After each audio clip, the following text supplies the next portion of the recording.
কথায় বলে আগে দর্শনদারি তারপর গুণ বিচারি। এই যে শাকগুলো দেখেন কতটা সতেজ এবং কতটা দেখতে লোভনীয় মনে হয়, তাই না? এই শাকটাকে কোন কোন দেশে কী কী নামে বলে একটু জানাইয়েন কমেন্ট করে অবশ্যই। আমাদের বরিশালে এটাকে কলই শাক নামেই চিনি।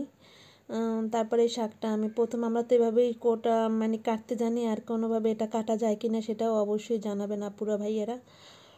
এই যে মাথার নরম নরম অংশটুকু শুধু নিতে হয়, তারপর ভালো করে কুচি করে নিয়ে ফার্স্টে কড়াইতে একটু তেল দিয়ে পেঁয়াজটা একটু দিয়ে ভেজে, আমার ভিডিওটা স্কিপ হয়ে গিয়েছে।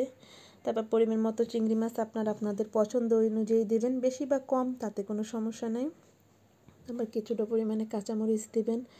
আমার কাঁচামরিচটা ডিপে রাখা ছিল দেখে একটু ফাটিয়ে নিলাম।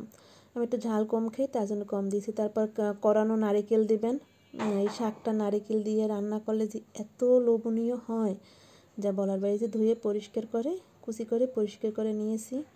তারপর একটু লবণ দিয়ে দেবেন পরিমাণ মতো।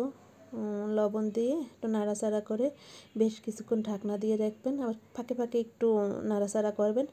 তারপরে এই যে দেখেন ভাজা ভাজা হওয়ার পরে শাকটা যে এতটাই মজা হয় এভাবে নারকেল দিয়ে রান্না করে।